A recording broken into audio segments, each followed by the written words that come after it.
Hey guys, so I'm coming to you with day 9, and today's video is going to be a little bit different. I am going to warn you, it may be a little bit longer. I'll try to avoid all the tangents and other things that will make this longer, but I want to talk about yesterday's video a little bit to begin with. For any of those who got to watch yesterday's video, day 8, it was definitely different than the first 7 that I did. The first 7 that I did were all here, right here, sitting on this couch. Most of them were pretty happy and excited. I'm a little monotone in a few of them.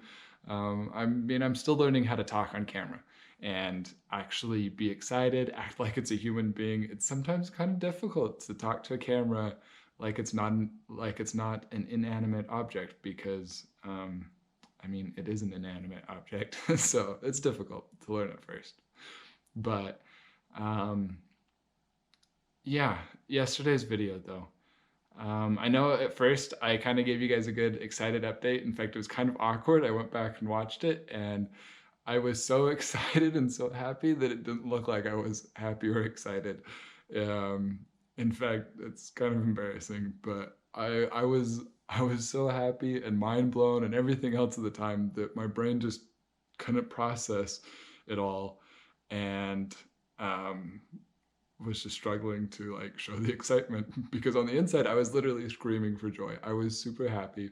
And I think I was a little bit tired too at the time, so I think that played into it a little bit. So while being so excited and happy at the same time, my brain and body were saying, my body's tired and it needs to rest. And so it was getting conflicting messages. Um, but yesterday overall was good. There was that part, and then the part I really wanted to talk about was the second half. Um, and I'm going to do my best to explain a little bit better here what happened yesterday, because I know I left a few things a little unclear and some things weren't worded the best. I don't have anybody writing the script for me or anything. I'm literally just kind of speaking off the top of my mind, and so I know as I go forward, even I'm going to have times when things aren't worded the best. I'm sure even in this video there's going to be some times, but I'm going to do my best to just make things clear. But I think one of the things that will help you understand the most about what I was talking about yesterday, um, I have a very deep sense of empathy. I think that's how you word it. I, I actually don't know because I don't talk about it a lot. I've been learning to talk about it more, but I didn't understand it for quite a while. I knew growing up I always felt love for friends and family, and it always seemed normal. But as I got older, the farther I got along in high school, and that I started to notice that with some people, I really had a deep connection. And even with others that I wasn't necessarily have a deep connection with, I could just walk into the room and I really could like sense something. I really felt um, what some of the people in the room were feeling. And for a long time, I just thought, oh, that's cool, or oh, that was different. Maybe that was just a fluke. And as it progressed, I don't really know when exactly, but at some point, I realized that it was a gift, and it was a gift called empathy. And for those of you who don't know, empathy is a double-edged sword. It's beautiful and awful at the same time. It allows you to feel so deeply, and it gives you an emotional maturity, I guess you could say, that a lot of people can't understand. And that's not to like bag on other people if you can't feel those emotions. Like it's it's one of those things most people don't know they're missing out on until they experience it themselves. I imagine it's much like a colorblind person not knowing there's colors out in the world until somebody tells them there's colors in the world. And then even then they still can't fully understand it. And that's okay. And I'm this is by no means just a hey, your empathy course 101 or anything, but it's just to kind of help you guys understand that emotionally I uh, can feel very deeply. And it's interesting because I, as a person, feed off of people and become very happy and excited and love to spend time around people. But it can also be really hard because if a lot of hard things are going on in people's lives, especially if they're close to me, um, I can start to feel it, and it can kind of become overwhelming. And depending on where I'm at and how tired and everything I am, I myself can um, really get down in a dark place. And in fact, most of the time when I've ever struggled with like depressive episodes, um, or times when I was more down, it's usually involved my empathy, because I've, like I was trying to say yesterday, I've had many nights in my life where I've gone to bed and I bawl and I cry, and it's hard and beautiful at the same time because I'm crying because I love somebody, usually, is what it is, and something's just not going well. And um, it's kind of weird because I don't understand it and I've struggled with it. I've often hid it from people. I mean, the times when I had roommates, I don't have a roommate right now. I have my own room, and I have mixed feelings about that, but that's for a different time in a different video. Um, but when I used to have roommates, and other times when I've had to share a room with somebody or been in the same room, um, I would silently bawl, and it hurt, but I had to get it out. And I mean, there's sometimes you get feelings that the only way you can learn to deal with them is to let yourself cry a little bit. And it's kind of therapeutic, I guess. Um, and it's it's a weird one to explain to people too sometimes, because really I can be doing really good, but at the same time just need a hug because I hurt. And in fact, today was actually a day kind of like that, recovering a little bit from that yesterday. Today was a good day.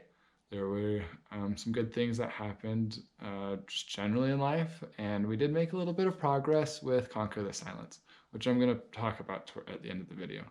I apologize, I'm putting that off to the end, but I really feel like I should explain this. Um, but yeah, today, while it was a good day, there were some times when I just kind of emotionally and energy wise kind of died. And I was almost depressed or down. And I kind of a sign of that is, at least for me, like when I know it's happening, I tend to walk very fast. I'm tall, I have long legs.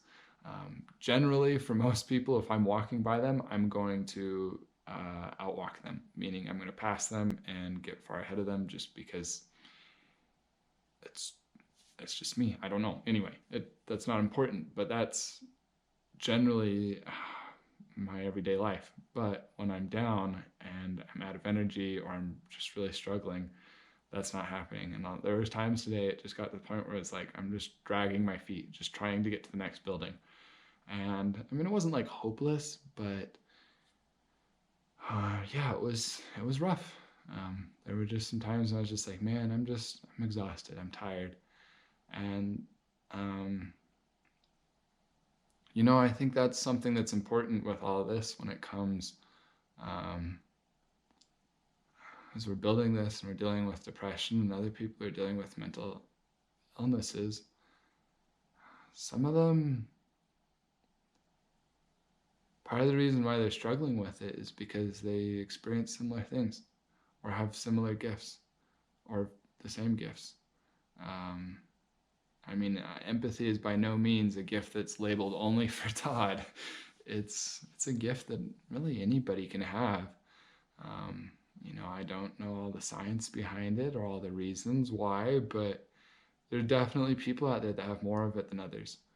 Um, and it's a hard thing to deal with. And I think it's especially hard for some people um, when they get it and they're surrounded by people that don't understand it and don't know how to help with it. And I think that's something that's beautiful about like a therapist. I know that's something we're going to push a lot with, to encourage people if they're really struggling with depression and they're in a bad spot, is to go seek out a therapist. It's because therapists understand that. I'm not saying every therapist is perfect. Nobody's perfect. But in general, therapists can understand those feelings that people here in everyday life don't always understand. They see it every day, and it's they're important. In fact, I'm actually tomorrow going to meet with a therapist. I felt for a while, I've had for a short period in my life, I was meeting with one regularly, and it came to the point that I felt like it was the best thing for me to do at the time was to just stop meeting with him for a while. Not because like the sessions were going bad or anything. It was just the point in life just said, hey, you know what? You're in a good spot. You're okay. And you're overwhelmed with a lot of things. So let's just eliminate one thing out of your life right now, or a few things out of your life right now, and that's one of them that can be eliminated. But the feelings kind of came back recently again that I needed to meet with him. And I think I know part of the reason why. It's just to kind of do like a little checkup, have somebody talk about this empathy, these feelings, these other things. But yeah, I guess kind of just finishing explaining that video yesterday, that's really what a lot of that was. I, like I said, I've been very blessed in my life to have a lot of friends, but not just any friends. I'm not saying that all of my friends are super close with me, but I've definitely had some very wonderful and very close friends. And there's been times when I've had to kind of move away from them. Not that we couldn't stay in contact and that we don't, but life just was taking us down different paths. And those times were really hard, extremely hard on me, actually. And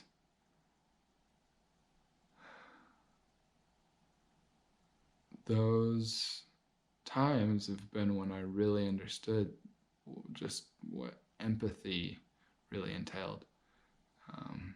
Those times when I cried and hurt for people so badly, because I had such a love for them. I wasn't mad at them, but I just truly loved them so much that to see them have to leave my life, it hurt so bad that I honestly just wanted to be knocked out, just so I could like stop feeling things for a while, just so emotionally and energy wise I could relax for a bit. It becomes that strong. And I know, talking with friends and other people, depression is part of that. And like I'm saying, empathy and depression are two different things, but they do have times overlap a little bit, and they do have similarities in the sense that depression is emotionally and energetically draining. It's very hard. I think that's another takeaway for anybody that is still watching this. Like I said, this is a longer video, and I apologize. But those who are watching this, understand that depression's draining. People that struggle with it, they don't want to struggle with it, obviously. And they may seem out of energy and down and stuff, and that's because they're literally fighting. On the outside, it may just look they're a normal person doing normal things. On the inside, though, they're literally fighting to move mountains. And, some days you have a little more energy and you can just go at it and you're okay. And other days, that's hard. That's impossible. I mean, just imagine, I think a good way of kind of explaining this is imagine if you got the news that one of the people closest to you, your mother, your father, somebody like that died. Okay, that's how hard news to bear as it is. But then on top of that, then, you have a big project for school or for work. You found out it's due today. You thought it was due later, but it's due today. You got to get working on it. And on top of that, you have other people that are pulling at you and saying, hey, I need your help with this, or hey, do you want to do this? And just a lot of those things that are like coming together. And While all of us have moments of that in our life, there's people that experience that almost day in and day out until they get the help that they need. Um, and so I guess I'd just say understand that, you know, just because we can't see it on the outside doesn't mean stuff like that's not happening on the inside. Um, but yeah, like I said, I need to move on. But if anybody's got questions or anything, I'm sure in other future videos, I will be talking more about empathy. It's a big part of my life.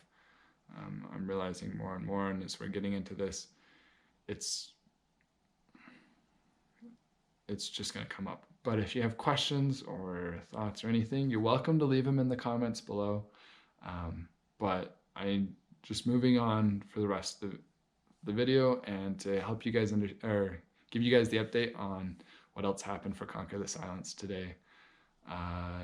Really the biggest thing that happened for Conquer the Silence was we got our t-shirts ordered, and they're not, so I'm excited, and I'm also a little bit hesitant to announce this because I'm excited because we're getting t-shirts with Conquer the Silence written on them, and they should be cool. And I mean, they look cool online. We'll see when they come out and when they're printed. Hopefully all goes well.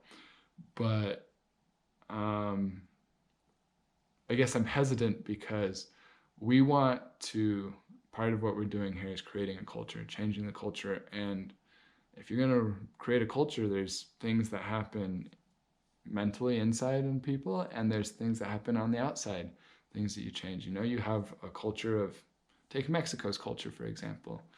A big symbol on the outside. I'm not saying that it's the only symbol and necessarily represents Mexicans perfectly, or the Hispanic culture, I guess. That's probably a better way of wording it. Like I said, I don't word things perfectly. But is the sombrero, you know, take that for example. So you look at a sombrero and you think, hey, Hispanic culture, you know, that's cool. And then you think of all the things that you think about culture. Well, one of the things we want to do is we want to create t-shirts and other things that we can do on the outside that help influence that culture. And so that's why I say I'm hesitant about this, because these aren't actually the t-shirts that we're wanting to fully use to create this culture. Meaning, we're going to make t-shirts that other people can buy with time, but these probably won't be it.